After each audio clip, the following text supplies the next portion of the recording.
Get into part 11 of Numbers. We're almost done, you guys. I know it's been intense, so I feel as if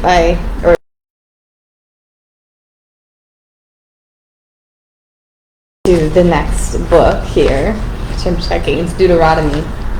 The next book is Deuteronomy, just so I can transcribe myself. I feel like we went through a lot in Numbers, right? It was a lot of not back and forth, but just a lot of here and there, traveling. We'll learn that in the last part, just how long their journey was, the Israelites, during this time frame.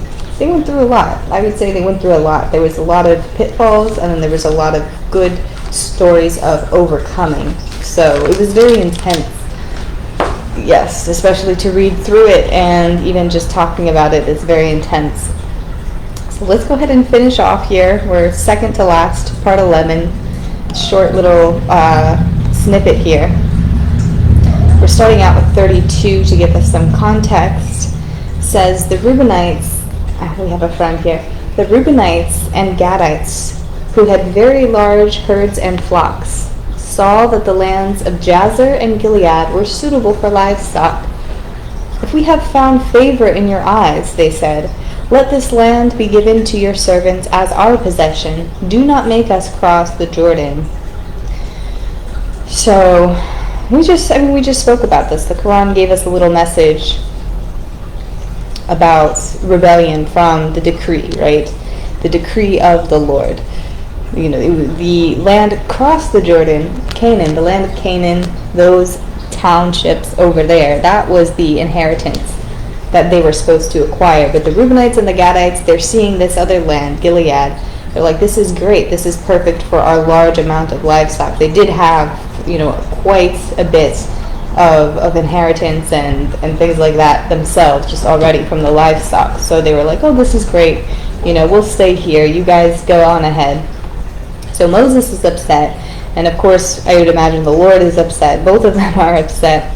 And this is said, why do you discourage the Israelites from crossing over into the land the Lord has given them? So the Reubenites and the Gadites, they're, encouraging or discouraging their whole clan, right? It's not just, one or two individuals, although there might be leaders of that tribe that are, recommending this, but they're trying to discourage everybody, right? Everybody's like, so upset. Yeah, that's Moses and the Lord upset at that. And that is actually a very good example of sedition, because it's conduct or speech. So that's exactly what the Reubenites and the Gadites are doing at this time, is discouraging their fellow Israelites through speech and through demeanor and things like that. They want to just take a way of relaxation. But we'll see what the Lord does. Let's go ahead and see. The Lord's anger burned against Israel, and he made them wander in the wilderness 40 years, until the whole generation of those who had done evil in his sight was gone. So, it's interesting the verbiage that they use here. The Lord's anger burned, just because he's done that before. He's actually burned, which is scary. So they're using the same verbiage here. The Lord's anger burned, but wasn't actually what was happening. He just made them wander for 40 years more. 40 years, they were so close, right? They had some great defeats under their belts. They had a lot of reward from taking over those villages that we talked about earlier. Villages, right? Townships, cities even. They took over all of that. So they're probably feeling like they want to relax. So the Lord's like, okay, that's fine. Go ahead and relax. Wander for 40 more years until these people who were feeling lazy, if you will, died.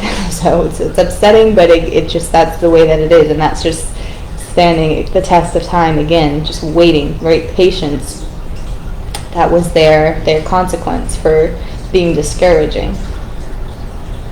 All right, so then it says, then they came up to him and said, this is probably to Moses, then they came up to Moses and said, we would like to build pens here for livestock and cities for our women and children, but we will arm ourselves for a battle and go ahead of the Israelites until we have brought them to their place. Meanwhile, our women and children will live in fortified cities for protection from the inhabitants of the land. But your servants, every man who is armed for battle, will cross over to fight before the Lord, just as our Lord says." And the Reubenites rebuilt Heshbon, Elealeh, and Carithiam.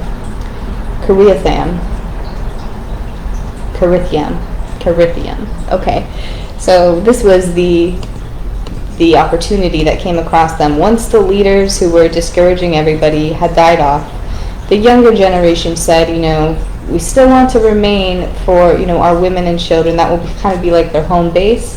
But they agreed that they would, in fact, go into battle. So that was the conflict before. The conflict was they really just did not want to fight. Maybe they were older. Maybe they were a bit tired and, feeling like they wanted to take a moment of repose. And the Lord was angry, right? But he gave them, at the end of the day, what they wanted was to rest and relax. And now they have permanent rest, right, after they had gone. So after this, their children are like, okay, well, we're ready. We'll go ahead and lead the battle, actually, and we'll bring everybody into the land. But in the meantime, let's have everybody else settle here, women and children, so they can be in their fortified cities and protected, which made sense. So Moses agreed to that and was like, okay, but if you don't fight, there will be consequences. That's what Moses said and the Lord had said. But they end up doing so. And we'll learn about their progression in the next section. I told you it was going to be a short thing, and then tomorrow we'll cover a bit more to wrap up this awesome book of Numbers. Like I said, with lots of drama, lots of crazy happenings and exciting happenings, and more crazy than exciting, to be quite honest. I feel like it was a lot, but it's okay. This is the knowledge that we need to know and what we're learning about at the time. And I have the little kitten going crazy over here. I'll catch you guys in a little bit. Have a good night. Bye-bye.